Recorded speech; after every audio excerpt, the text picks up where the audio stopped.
రోజు దేవుని వాగ్దానం మీకు రాజ్యం అనుగ్రహించుటకు మీ తండ్రికి ఇష్టమై ఉన్నది. లూకా 12:32.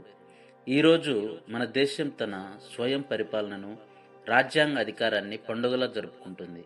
లోక సంబంధమైన రాజ్యాల్లో మనకు హక్కులు ఉన్నట్టే, పరలోకపు తండ్రి మనకు ఒక అద్భుతమైన దైవిక రాజ్యాన్ని వాగ్దానం చేస్తున్నారు.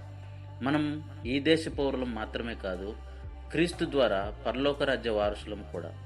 దేశం కోసం గొప్ప నాయకులు ఎలాగైతే త్యాగం చేశారో, మన పరలోకపు తండ్రి మనల్ని తన రాజ్యంలో చేర్చుకునడానికి తన కుమారుడైన యేసయ్యను బలిగా ఇచ్చారు.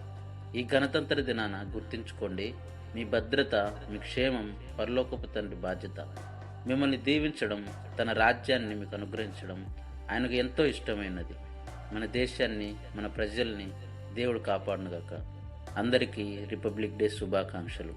God bless you all.